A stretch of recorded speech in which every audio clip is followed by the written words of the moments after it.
Assalamu alaikum everyone. Jazakallah khair for coming. Good morning. Inshallah you guys are feeling good. My name is Amina Masode. I will be your moderator for this session. This session is called Bullying in Islamic Schools, and our speaker will be Rana Khalif, inshallah. This session is a part of a collaboration between the FYI and Mass ICNA Convention. The FYI is also known as the Family and Youth Institute. It's a mental health research and education institute that strengthens and empowers individuals, families, and communities to not only promote youth development, but also have healthy marriages, effective parenting, and mental health and well-being overall. There are many sessions, alhamdulillah, this year with the FYI speakers.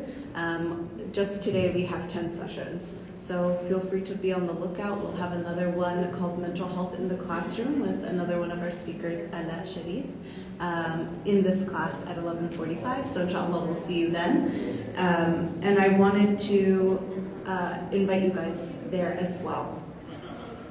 I'm very grateful that by the qadr of Allah that we are all here today, and inshallah we will be able to benefit greatly from this session and not only have change within ourselves but also empowering others to have that change as well. And just some housekeeping items before we jump into our session. Please take notes, be engaged, have questions ready inshallah. And now I will introduce our speaker.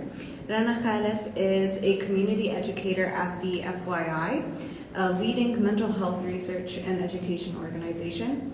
She holds a master's in educational psychology and a postgraduate degree in principalship and K-12 school administration. She has served as a parent coordinator, then as the dean of students in schools in Dearborn, Michigan. Currently, she's a principal in Frontier International Academy, a K-5 school in Warren, Michigan. Rana has been active with the Muslim community for the past 23 years, and her work within the community has primarily focused on youth and parenting issues. She has served as a youth program director for the Islamic Cultural Association and sits on the advisory youth committees at the Muslim Community Mosque, NCM, and the Muslim Unity Center, MUC, in Michigan. Assalamu alaikum, and jazakumullah khair for coming. Jazakallah khair. So, usually when I start any of my lectures, I just ask everyone, including me, inshallah, bismillah, to just focus our intentions, because everything that we learn, inshallah, and we teach, inshallah, it will be in our mizan on Judgment Day, in our reward balance, inshallah. So I ask you to focus, I ask you to enjoy as much as you can, and be mindful of everything that you learn, so inshallah you will take it and you will convey the message. Our learning objectives for this session is about bullying, and we're going to discuss why it matters. Why do we need, as teachers, educators, parents, why do we need to be educated about bullying? What is bullying, how we can intervene and prevent, and how can we identify what is bullying and what is not, and the strategies and so on. Before I start my presentation, let me share with you a story. So there's this teenage girl, like 6th, 7th grade. She is a high achiever, like high average achiever. She has friends, socially she's doing well. And one day a new girl came to her to the school, to her classroom. A new girl who was beautiful, who was very smart, very high achieving, and she befriended her.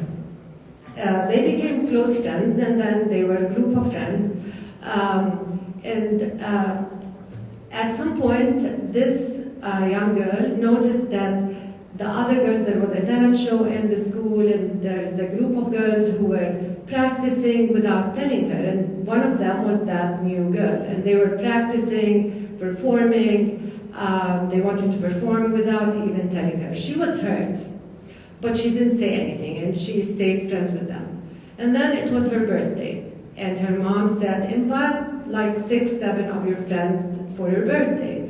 So she did. And she invited that girl, and she invited the rest of the group. And on that day, on her birthday, her mom like cooked and made cake, and they were so excited that her friends were coming over. And then she waited and waited, and no one showed up. She was hurt, she was devastated. That girl went to her mom, they talked about it, mom acknowledged her feelings, and they came up with an action plan. I'm not going to go through the action plan, but that girl is me. And that's why I am so passionate about bullying. That girl was me.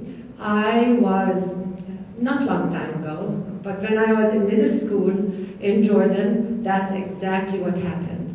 I was devastated. I was hurt. I felt that my world ended. And the reason I was out of that situation is my mom. My mom knew exactly what to do. She acknowledged my feelings. She kept talking to me about the problem was not you. Rana, this is not about you. The problem is with those girls. So the action plan helped me a lot. And I grew out of it in no time. Not no time, like by the end of the year. But I'm sharing this with you because I think most of us have experienced at one point in our lives being hurt by very, very close friends. Very close friends. And it stays with you. But it's up to you to take it and move and turn your action into your experiences into positive ones, or stay down. So let's move. So why it matters? It matters because in the U.S. the research shows that bullying of Muslim students in the public school settings is on the increase.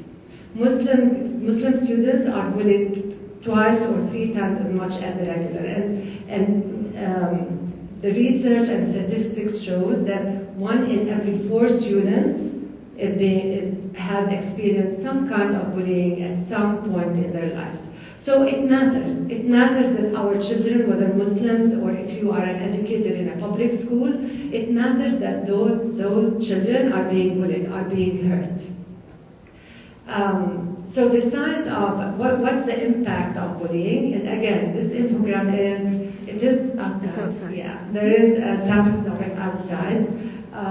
So we can see that there is an increased depression, increased loneliness, stress, sometimes suicidal thoughts among those who are being bullied, among the students who are being bullied. And the decrease in social activities, academic achievement, and so on and so forth. So it does matter. It matters a lot. We cannot just push it under the rug. We have to address it as educators and parents. So what can we do? I know that my presentation is about schools and about educators, but I do want everyone to know that our masajid, we have to raise awareness in our masajid. We have to build up programs to help those kids who are being bullied. So like I said, this is a half-an-hour presentation. There's so much more. We do offer this, the bullying workshop. It can go for 3-4 hours or one day long. So if you need any more information, this is FYI.org. So what is bullying? Bullying is not teasing. There are 3 things that we have to know. There has to be 3 conditions for us to label the behavior as bullying. Number 1, intentional. It cannot be accidental. So the harmful behavior must be intentional. The other thing is repeated. One-time thing is wrong. It has to be taken care of. Teasing, hitting, physical aggression is wrong, and it has to be taken care of, but it's not bullying. The third one is the imbalance of power. So the imbalance of power, it can be socioeconomic. One student is richer than the other. One student is rich, the other is poor. One student is in the soccer team or football team or cheerleading team and the other is not. One student is like high achieving and the other is not. So there is a kind of a social imbalance of power. If those three conditions are not characteristic of the behavior or of the incident, then it is not considered bullying. It can be considered violent action, teasing, but it is not bullying. And there's a difference. Because when the behavior is repeated, that's when it becomes more hurtful and more impactful on the long run. So there are 4 types of bullying. Number 1, the physical, which is like pinching, kicking, punching, pulling, pushing. Those are the physical. The other one is verbal, and verbal is the most common. It's like insults, teasing, calling them names. The social bullying is the most hurtful. Is like the not including. Not including one student or one friend in an activity, like what happened to me, or like the spreading rumors, saying lies about that person. That's the social bullying, and it has a strong effect because it impacts their social status in the school or in the classroom. And then, of course, the cyberbullying, which now is the most dangerous because spreading rumors is so easy behind the screen. And the kids have so many audience. Like in one post, they can go to 1,000 of their friends. So those are the 4 types of bullying. There's something that we call microaggressions, and I'm just going to mention this because our Muslim students, our Muslim kids in public schools, and even in our Islamic schools, they are going through the microaggression bullying, if we can call it bullying. And the microaggression are the subtle comments that it's not direct. So, for example, if someone says, "Where are you from?" No, I mean, where are you from? That means that you do not belong to this community. That means that you're not a real part of this community, and that hurts. One time I was, and it happens to others as well. I'm involved in the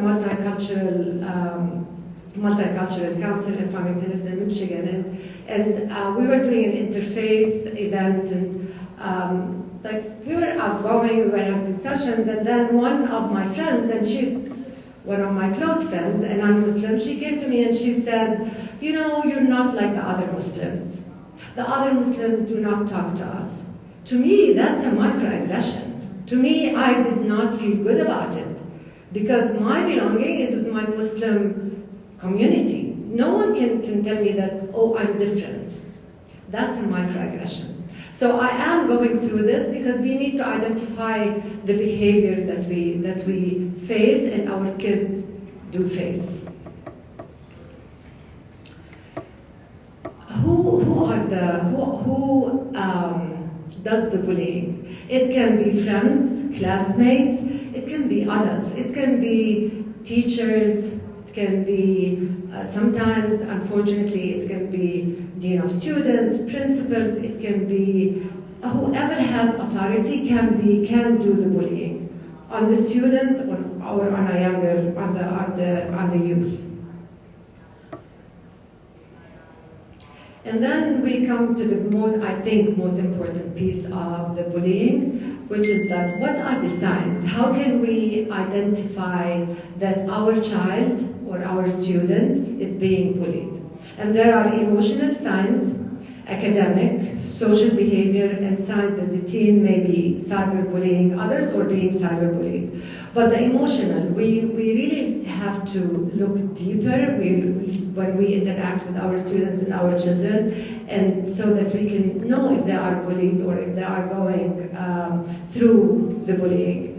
For example, if they, or all of a sudden they become withdrawn and they wouldn't go out with their friends, or they become shy, or sometimes the girls, because like if the image, the body image is so important. So if a girl is being bullied or teased about the way she looks, if she's being shy, or if she wears like multiple layers of clothing, be aware. Like be aware, be mindful of the changes that your child or student is going through.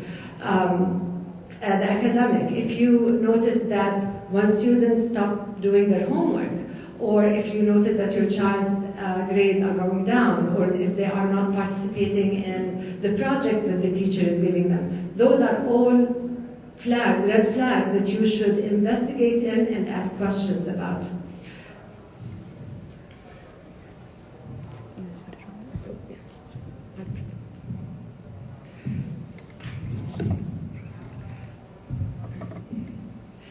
And we ask, why don't kids tell the adults about bullying? Why do the kids keep that to themselves and not share that they have been bullied, or that that someone is bullying them? The child who is a target of bullying usually is ashamed. The child feels that they are the reason why this is happening. And as adults, we have to help them by listening to them. Like my mom did with me, it's not you, it's them. It's not you, it's the one who is doing the act.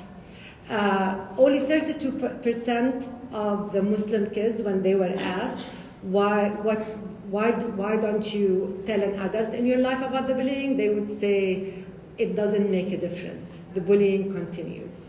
It doesn't make a difference. If I tell my teacher, if I tell my mom, my dad, nothing happens. Bullying continues. And I want you to think about this for one moment. Why is that? Why can't we make a difference? In my own opinion, it's because we're not educated enough. We're not educated about what we can do. We feel as helpless as our kids. And sometimes we blame the target instead of helping them.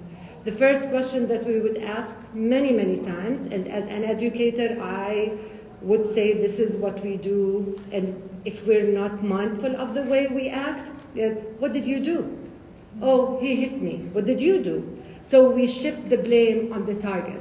The child who is a target of bullying will never come back to us, whether we're a parent or an older sibling or a teacher. So we have to be mindful what is our reaction when that student comes to us.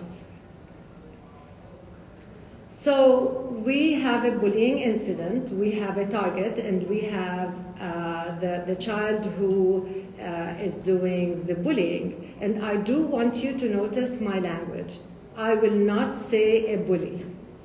I refuse, and I will not let any of my teachers say that child is a bully or that child is a victim. And I want you as educators and parents to be very mindful of the language that you use. So we have a bullying incident. A child is doing the bullying action on a target. And I want you to look at this image. We see many people involved in the bullying incident. So it is not one student against the other. There's the A, who is the student who is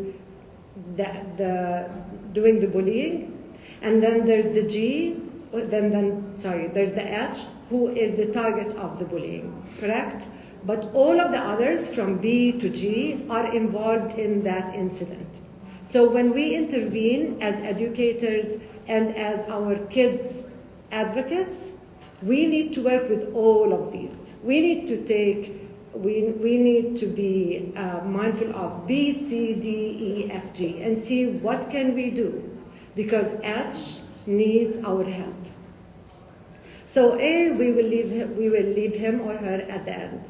H, we will take them and talk to them. They are the first person that we need to go and remove from that situation, because they are the ones who are hurting. So if we witness a bullying incident and we see that image, what do we do and what shouldn't we do? What we do is we should intervene immediately. We should take the target, like I said, target away out of that situation. And then we should separate the kids. So if it's a physical fight or like a bad-mouthing incident, we should separate those kids.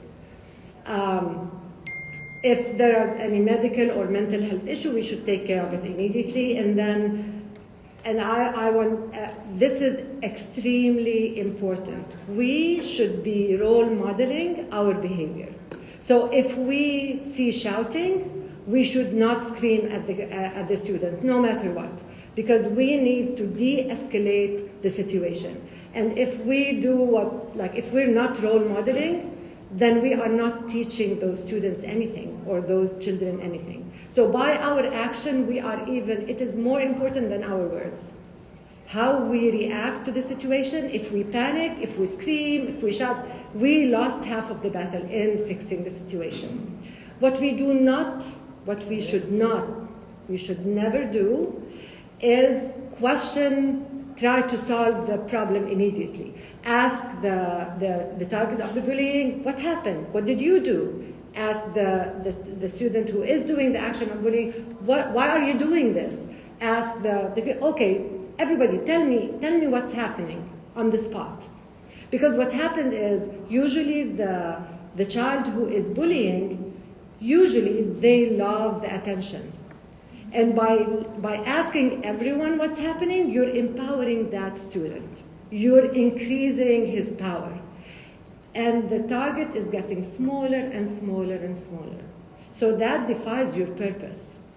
So just disperse the group, but take note who was there so that you can pull them one by one, as an educator, as a teacher, as a principal, pull them one by one to investigate what really happened. So do not act immediately act only to disperse the group, to make sure that everybody is safe. But do not try to dig in deeper and solve the problem once and for all. And one more thing that we need to be very careful of. Do not let them apologize and shake hands and everything is done. Don't. Because the target has been hurt. If after you investigate and after you know what the story is, it turns out to be just a teasing conflict and then both of them have done wrong, and many of the time this is what happens, then yes, you bring them back, they talk, what happened and so on, and then they shake hands, friends, and they go each their way. But in the moment, do not do that. Because that, again, that undermines, that makes the target go smaller and smaller, and the child who is doing the bullying gets bigger and bigger. So in the intervention, when we work with the targeted child, and we start with the targeted child, because he is the one who's being hurt. And remember, the goal of talking to the child is not only to dig deeper in what happened. The goal is to restore their self-respect, to restore their identity. That's what the goal is. So you're not going to be solving their problem. You're going to be doing everything that you can to uplift them and make them like who they are again. And children, like research shows, that children, the most important thing that they need in any situation is to be heard. They want to be heard. They want that person to hear them out. So in many instances, and I'm saying this as a parent and as an educator, in many instances, maybe 85% of the times that my own children come to me with problems, or my own children in my school come to me with problems, they resolve it as they were talking. Like they talk it out, and then they resolve it. They come up with a solution, but they want us to hear them out fully. And I always say, subhanAllah, in the Quran, Allah subhanahu wa ta'ala, when He commanded us to listen to the Quran, He didn't say isma'. He said isl. من الإصغاء واستمع. So it is like listening with your ears, eyes, heart, whole body. You are not on your cell phone, you are not cooking, you are not reading, you are listening with your whole body to that child because they are hurting.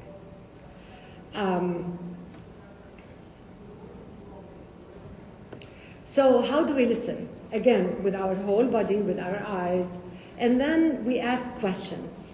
We ask questions that lead that child to the solution. So, what happened? Where were you? Who was there? What if it happens again? What would you do? Ask questions. The power of questions is what happens is the child will process what happens. Yes, they will relive the situation again, but they will come up with a solution, or they will share how they felt, and you will have clues how to go on with your solution. And this comes from Love and Logic. I don't know how many of you are. Can you show me with your hand? How many of you are familiar with the Love and Logic? So Love and Logic in general, Love and Logic is by questioning and by listening and asking questions, and you hearing the answer. Then you will form the whole picture of what happened. And meanwhile, the child will feel empowered because there is this adult who are respecting them and listening to what they have to say.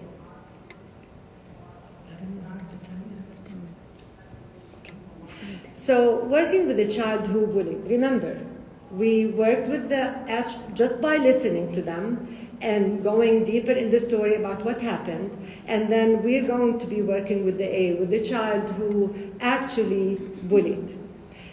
The child who bullied, there's a myth that says every child who bullied has been bullied at one point. That's not true. Sometimes they are, many times they are not.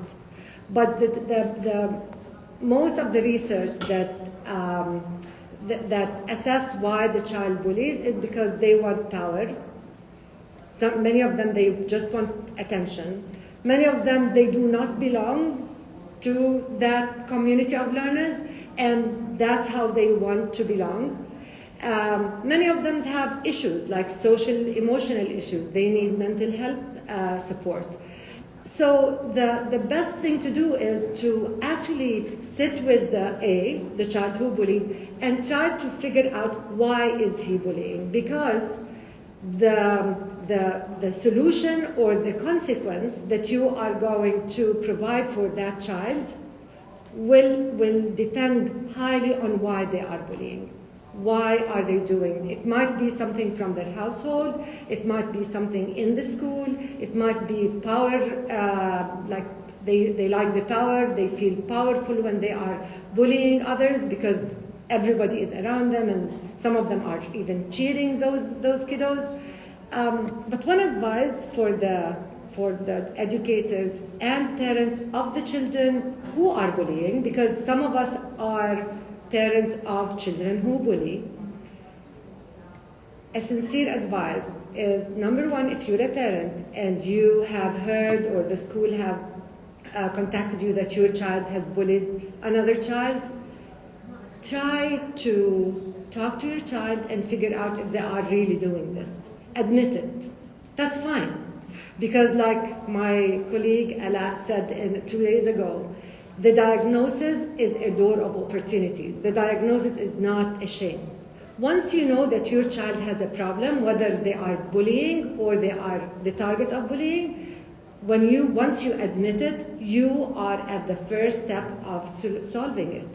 And being bullied or bullying is not the end of the world. These things can be fixed, even if they need to be referred to a social worker or a mental health profession. It's okay. We're here to help them and to guide them and direct them.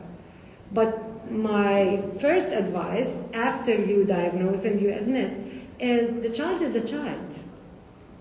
Even if they are teenage kids, teenage students, high school students, they are human beings and they need our help.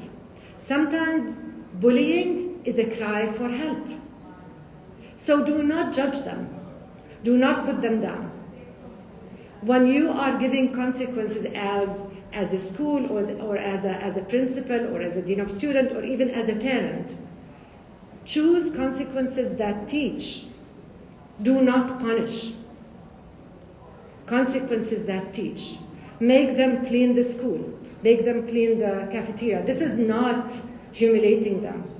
This is teaching them empathy. Make them help other students who need help. Make them be involved in project learning, based learning. A paper about bullying. A paper about other non-privileged people. Instill empathy in those kids, because that's the only way we can help them. But don't judge them. Don't say that, oh, stay away from that person, because you know what? He's a bully. Because he will forever be a bully. And that's not what we want our kids to be.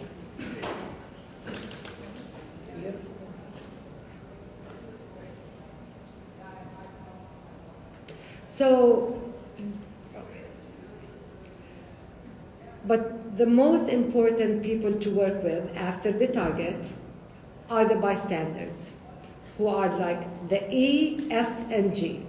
E might be a challenge. F and G are your source of power. Rasul sallallahu alayhi wa sallam said, "Unsur akhaka zaliman aw madluman." Support your brother or sister, whether they are the targets or aggressors, whether they are the oppressed or oppressors. And Sahaba asked him, how can we support our brothers if they are oppressors? And Rasul sallallahu alayhi wa sallam answered, by preventing them from the oppression. That in the Islamic schools should be your guideline for the bullying consequence, for empowering the bystanders. That hadith should be your guideline for the bystanders. You should support your brother. Your brother who has been the target and your brother who has been doing the bullying. That's how you empower the bystanders. And educate. Educate all of your students about what is bullying, how does it look like, why it matters, how it hurts. Empower your students by teaching them, by educating them proactively. So that's the intervention.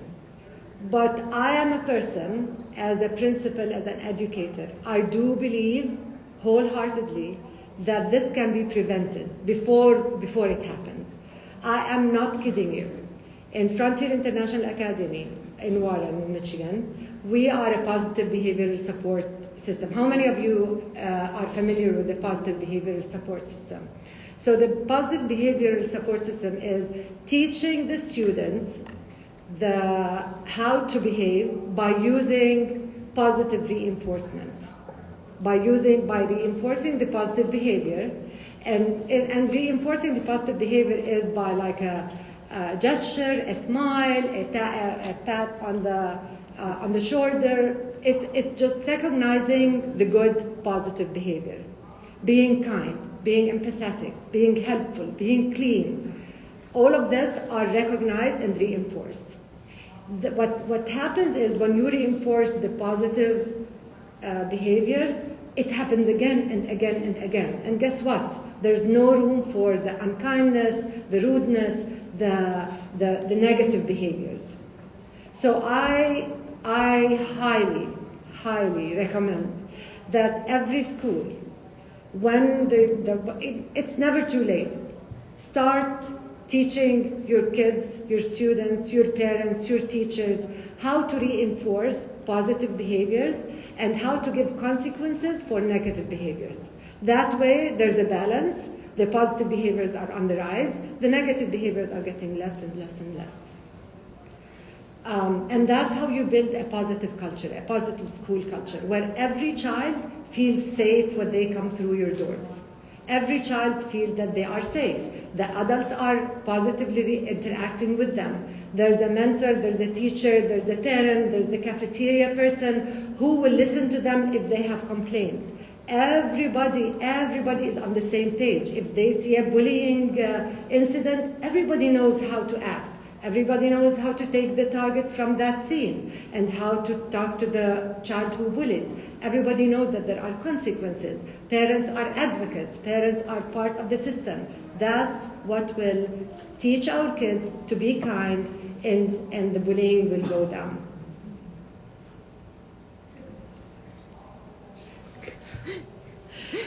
We need to wrap up. I mean, Yeah. How many minutes do you 1 minute. That's it. I just want to go over this model, the prevention and intervention. So when we, as educators, we really focus on academics. So our students, if they would, this is research based. So 80% to 85% of our students should be at grade level academically, and should be at grade level behaviorally. 80 or 85% of our students should be behaving with kindness, empathy, helpfulness, all of the positive characteristics that we want them. 15 to 20 are the ones who refer to the office, having consequences here and there. 15 to 20%, that's it. 15 to 20% needs even academic interventions, on and off. Only 1% to maximum 5% are the ones who need our bullying check and check out, bullying behavioral plans. Only 1% to 5%. That's the normal school guidelines. And that's why when you're an educator, when you're working in a school, when you're a teacher or a principal, when you have a set plan of consequences and a set plan for consequences and positive reinforcements, that will be very, very helpful, because all you need to focus on is the 1%. That's it. With that, I have to end because my time. And again, I do thank you for coming. And this is just scratching the surface. There is a much longer workshop for bullying. I do encourage any of you. We have excellent speakers who does the bullying workshop. So if you are interested, please sign your names or contact Amina and look at this.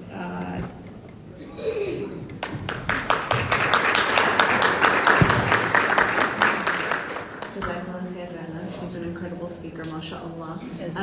We do want to have some space for questions. I do realize that there's no microphone there, so actually I can walk around and give you guys the microphone if you'd like.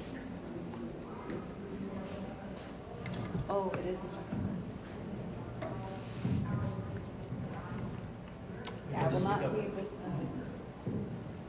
just bring it up to here. Whoever would like to ask a question.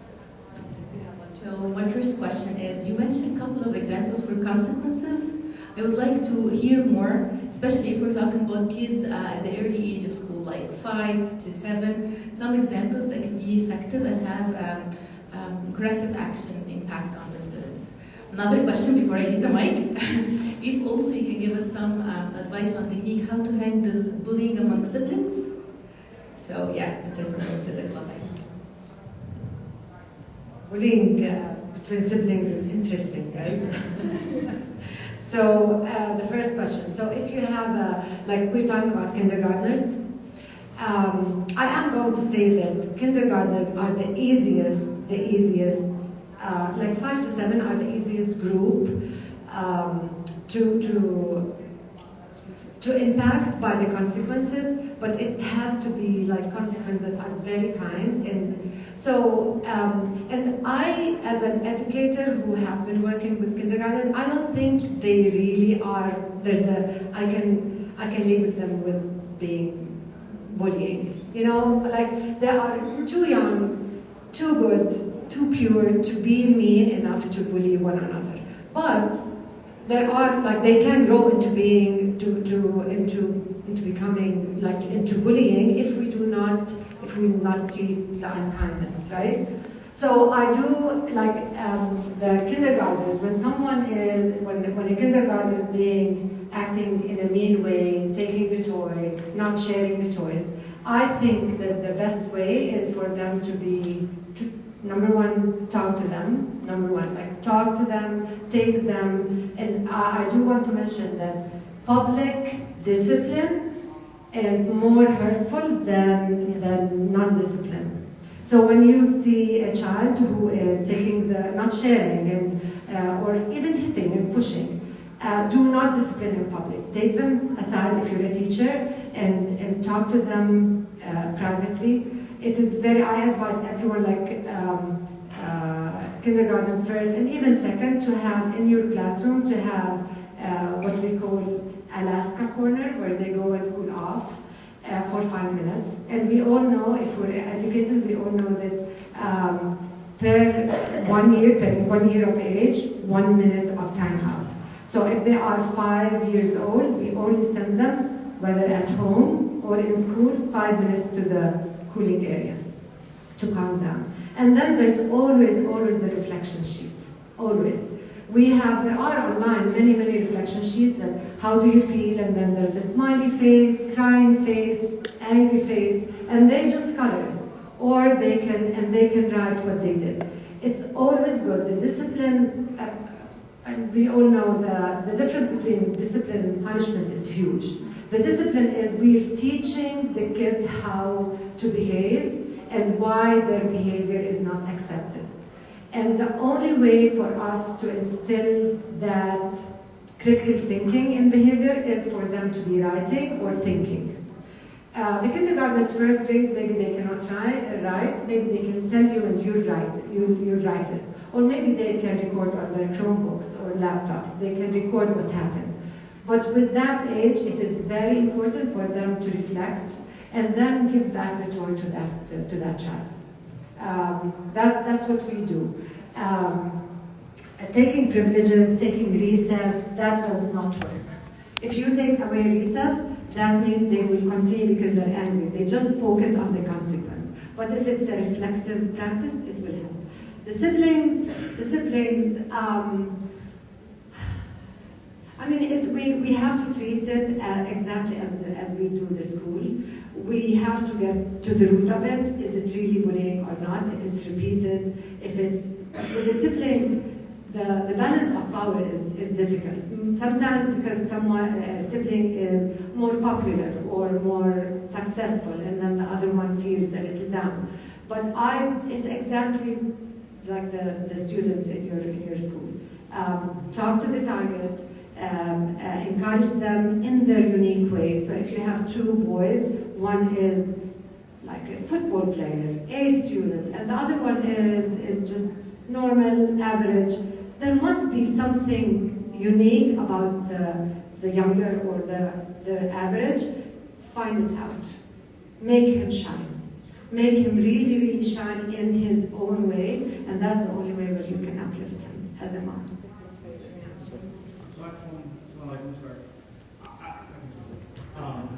I don't know if this... We only have time for one more question, so inshallah, if anybody else honestly, has questions. I apologize that the material is longer, but I just want to say before the question, there is another... In the afternoon at 2, there's a lecture. I'm not advocating for myself, but I love that topic. It's the culturally responsive schools. So we can, I promise it will be shorter. So if you have any questions about the bullying, I can answer them if you're here. The question is, can you share the personal tips that your mom told you, apart from saying it's their fault? Yeah. She would be so happy that she'll be part of my... I just came from Jordan, by the way, visiting her, so she's making dua for me at this point. Yes, the personal tips. My mom heard me out. My mom just listened to me. I have an older sister. So we went to the same school. So my mom listened to me and affirmed that it is not me. Affirmed that I have all the criteria to make me successful. If I want to go to the talent show, I should look for something to do in the talent show, that I don't need them. I felt so empowered by her believing in me. But the other thing that she did was that the plan was, if they approached me in the school, I should go to my sister. Because the recess is the time where you're hanging out with your friends.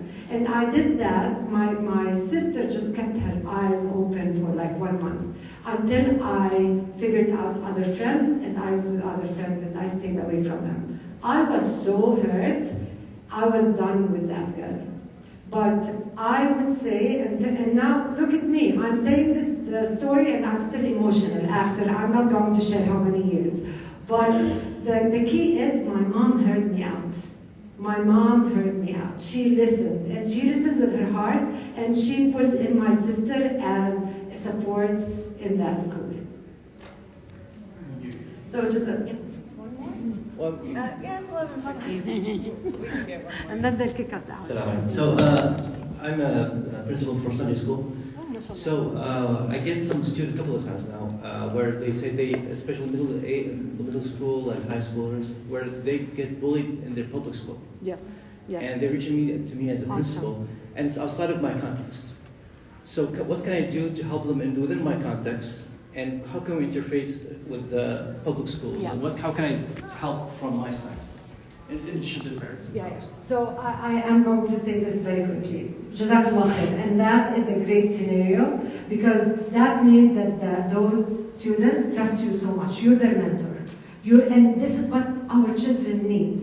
They need someone to go to. If they have that someone, we will have much less problems. So they came to you, and they go to, their public school, right? And you know their parents. Your choice is, as a mentor, by the way, look into the laws and regulations. As a mentor, you can go to the public school and tell them. And they have to service you. I'm not their parents. It doesn't matter. Take permission from their parent, and as their mentor, as their youth leader, you can go. Or your other solution is go to their parent and tell them that your children are going through this. You are their advocate. You have the right to go to the school. In the public school system, I'm a principal of a charter public. And the parents have the right to come, not to know the discipline for other kids, but they have to come, and they have the right to come and look at every single discipline plan I have.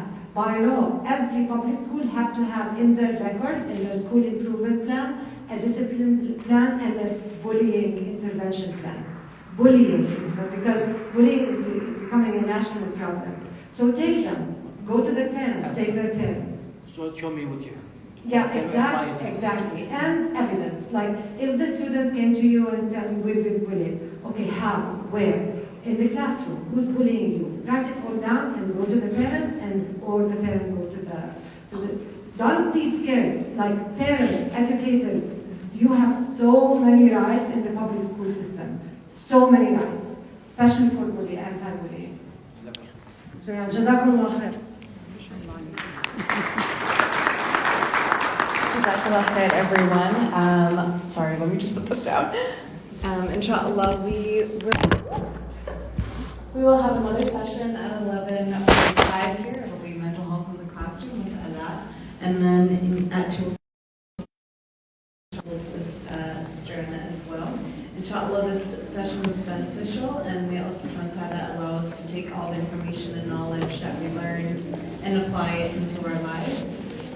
And yes, please feel free. We have a lot of the resources she mentioned on our table back there. And if you have questions, feel free to come ask.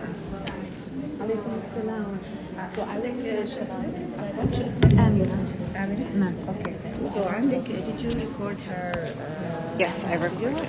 How can you send it to me? Or We will upload it on YouTube and Instagram, inshallah. Give me 1 minute. I need to. I can give you my phone. You can send it to me.